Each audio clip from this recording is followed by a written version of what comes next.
pissed. I'm grumpy. Why am I grumpy?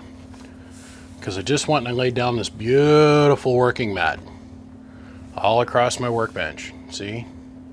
And the plan was I'd get rid of my freaking towel. So far this hasn't worked out so hot. And then today, it's a brand new healing mat. Brand new. Today, I go to test run an RC car, and I have it sitting up on my low-C test stand, and I plug in a new radio to it, and the trim on the radio was set too high, and the thing took off at about 2/3 speed, which caused the car to torque up and out like this. And the rear tire hit the workbench. And it went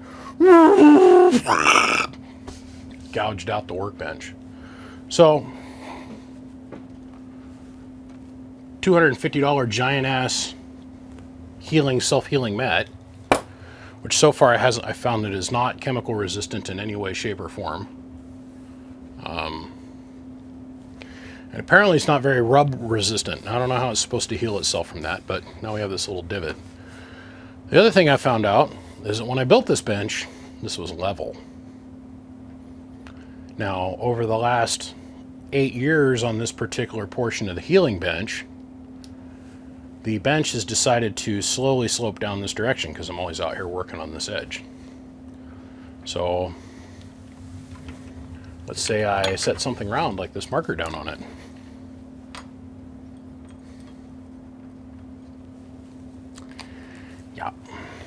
Yep.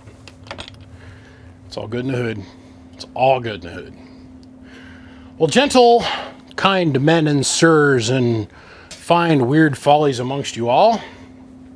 Today we're here to look at a Texas Star 350 HDV. High drive variable. Ooh. This is straight from Hawaii, and it's got the normal Hawaiian things to it. It's got the Hawaiian shmoo, and because Texas Star was always so vigilant on their coatings on the inside of their tins, got a little bit of rust creeping in, but it's okay. We have the technology to fix all of that here on this healing bench, self-healing mat. He states to me that every time he keys the amp up, it squeals. It's squealing. It's a squealer. And I said, brah. He goes, yeah. I said, have you checked all your ground leads? He goes, what, why? I said, how long have you been running this thing? Oh, I don't know, 15 years? I said, bro, have you checked your ground leads? What I have found is about 90% of the time, when an amplifier is squealing, that is RF getting into something else. Your mic gain chain, getting into your microphone, your echo box, your something and something or other. Or it's pulling RF or pulling ground from your radio because your ground wire isn't making good contact anymore. So it's pulling ground off your coax. And then it makes your coax turn into a giant RF pogo part of your transmitting portion of your station, in the mobile. And it RF gets into everything that way. So I said, bro, I'm looking at this. I want you to go look at your coax jumpers, go look at your ground hookup point, make sure it's not rusted, it's clean. And while you're doing that, I'm going to upgrade your power wires, I'm going to clean it, and we'll check it. So we have the standard Texas Star, black and yellow with butt splice. Power wire. Butt splice. Good technology. We're going to remove all of this, put a different grommet in it, a little bit heavier power wire, do some upgrades on the inside of this thing. And then we're going to clean it. It needs it. It's a little filthy. It's okay, that won't take too long. We're going to hook it up and run it. And hopefully this is a quick turn. So I'll be back after I get some new power wires in it long enough that we can not have it over here and we can work on it out here. Okay, let's start up here. Preamp.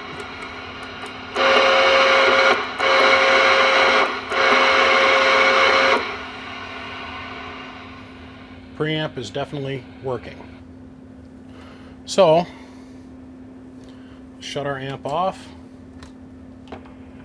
Hello, 1 2 1 2 1 2. Hello, come in. Hello, 1 2 1 2. Amp off, amp on. Hello, 1 2 1 2. Hello, 1 2. Oh, I think I got my talk back just a little bit too high. Hold on. Hello, 1 2. Hello, 1 2.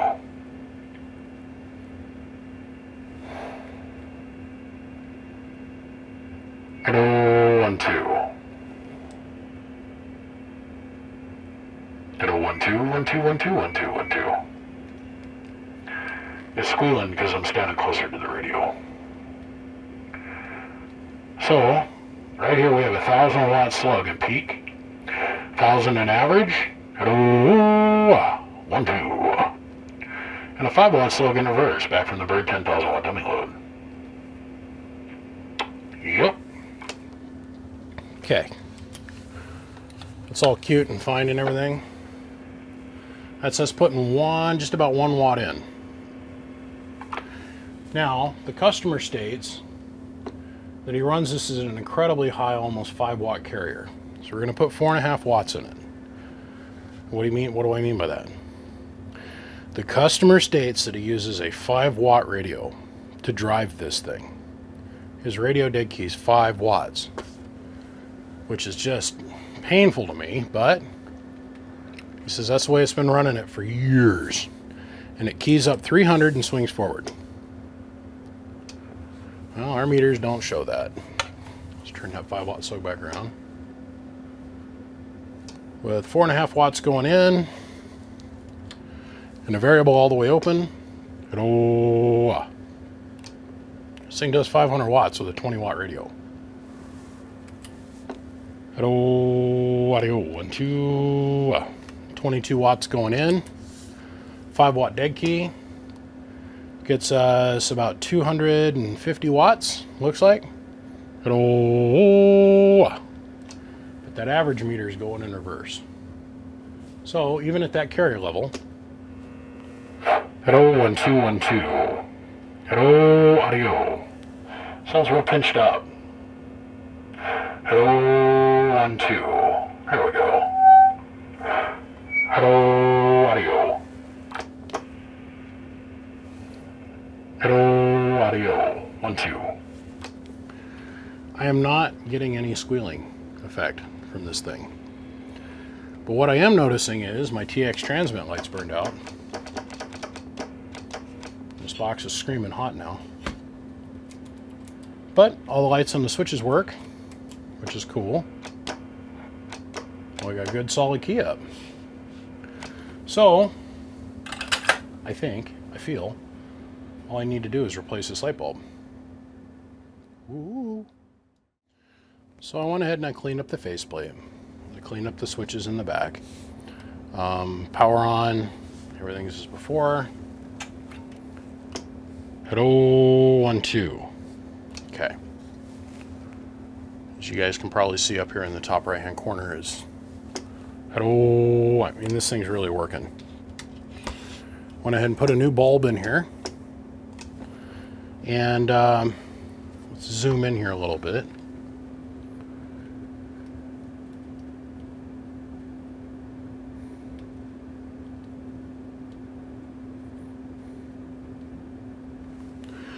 If we look right here, we'll see that this resistor is slightly discolored. It's not burnt, but it's been hot in its day.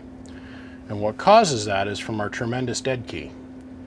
So I would suggest that maybe you have the dead key turned down a little bit, maybe a couple watts instead of 5. Bring it on down a little bit. But I can't find anything wrong with this box.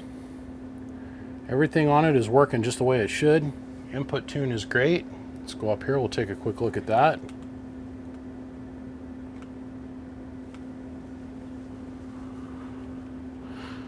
Lock that in place. This is a 5 watt slug between the radio and the amplifier with 12 foot of coax. 1 2 1 2 1 2. It's really quite good.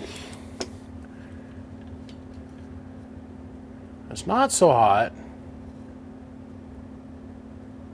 What's going on? Oh. Oh. Oh. Let me show you what I'm doing. That's new.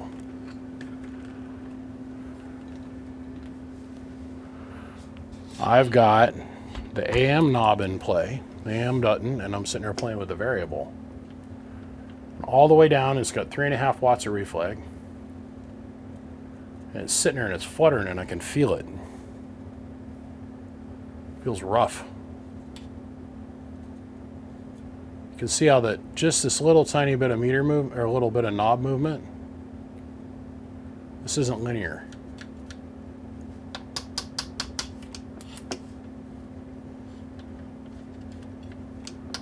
That potentiometer is junk. Let me grab another one.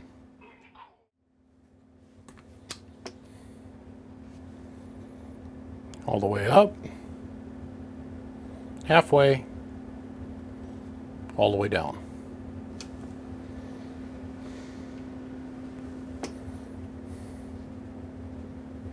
All the way up, or no, that's halfway, pardon me. Whoa. All the way up.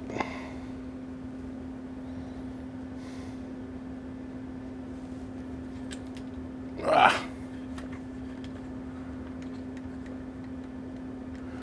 The production side of the business sees it fit. I want them to buy me a new camera before Christmas for my birthday. Big son of a gun. Okay, and that is all the way down. So what we have gone and done, we have taken out of here 4.5 watts of reflag because what was going on, tripod. Because what was going on, whoa, I'm making everybody sick yet? Let's see if we can go find our amp. Because what was going on was this variable has got multiple burn spots in it, this one here. So as we'd move through its motion, the RF has no place to go. It goes in through this pin, out through this pin, and then Texas Star wired a couple where they went in through the center and came out this side one. But as we're moving along here through our arc of motion, down, up, there's a burn spot there, another burn spot there, another burn spot there, and another burn spot right there. So, needless to say, just by changing out that variable, we've now got smooth power. Now, if it was me, and you're going to continue running the 5-watt dead key into it, you don't want to touch this button, and you don't want to touch this knob.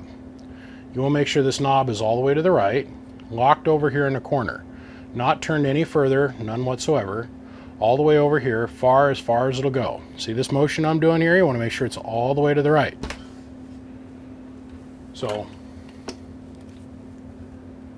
here's your 5-watt carrier at almost 300 watts. Hello, swinging forward. Hello, making about 425 watts of power, 450 watts of power.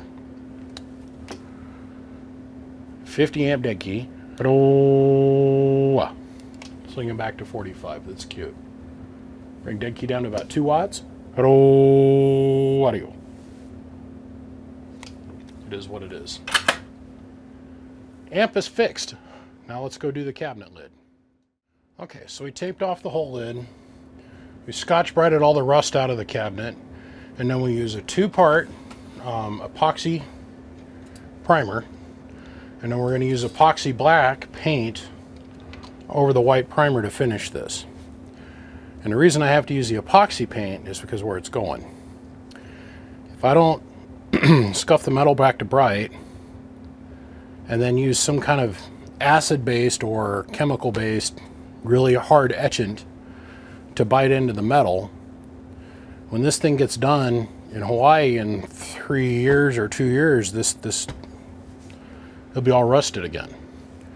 Or I found if I use a really decent primer, it's going to chemically etch the case, the metal itself, and then seal it with a really good primer or really good paint, I have nothing more to worry about. Let this dry overnight and we'll be done. So the nice thing about the 2-part epoxy here, the spray on epoxy, is that it sets pretty quick, and I can paint right over the top of that. I just got to let it cure overnight to get hard. Although it's, according to the instructions on this thing, it should take 15 minutes. But since this stuff isn't sold in America, because it's known to cause cancer everywhere but here, it says that in Spanish. 15 minutos. Whatever. Okay, away we go. I was just on the phone talking with one of my friends. He's one of the fastest people on the planet with RC cars. And I've been trying to get him to start a business name or get himself a brand association going on. And I was explaining to him that this little sticker means a ton in the radio world. Because people see that sticker and there's a small little portion out there that goes, oh, you went to Happy Watt Town. But a vast majority of the radio community, an overwhelmingly larger portion of the radio community, as in most all y'all, you see the sticker and you know that it has been through here on this workbench and has been checked out, and you can go look at a YouTube video and how valuable that makes something. So at the end of the day, we're done. And the case has all been repainted. It's all epoxy coated on the inside, and everything works. Just had to fix this variable and change out your power wires, but for the most part, good to go. Now, as I was wrapping things up here, I couldn't help but notice this was going on.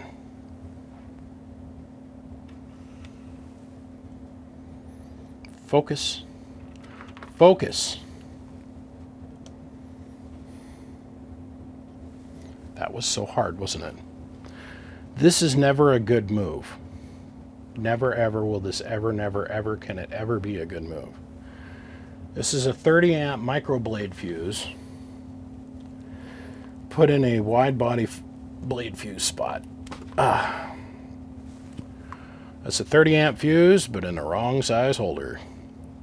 Don't matter, it's not in there anymore. But I had to point it out. I thought that was kind of curious and kind of cute. Gentlemen, my name is BBI. Without a shadow of a doubt, I am the biggest mud duck in Idaho. Now, the other thing I want to tell you is I'm no longer taking on any more new work. In the last 30 days, I've taken on enough repair work to last me through the end of 2021. Things have been crazy over here.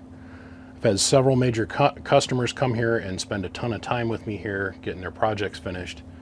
Just finished a huge solar system install and huge battery rework system on that truck or that trailer. Huge installs on the semi truck. Got another big one coming up this month. But right now, this second, the next video you guys are going to get to watch, there might be one more, but I've got a 3000 video coming up. I'm almost done with this 3000. And then directly following that is a 3-tube 3500Z box, and then directly after that we're going to do the Heath kit build. The brand new, in the original packaging, still sealed up in the original Shmoo Heath kit box. That's coming up. Well, I want to say thank you to every single one of you guys. I appreciate you tuning in to watch what's going on here today. Believe me when I tell you, we're nowhere from done yet. You got anything I can help you with, anything I can help explain to you, or anything that you need to talk over with me, or got any questions about your boxes, don't ever hesitate to call. I'm open Monday through Friday, 9 to 5. Gentlemen, my name is BBI. Big shout out to all of you. I'll see ya.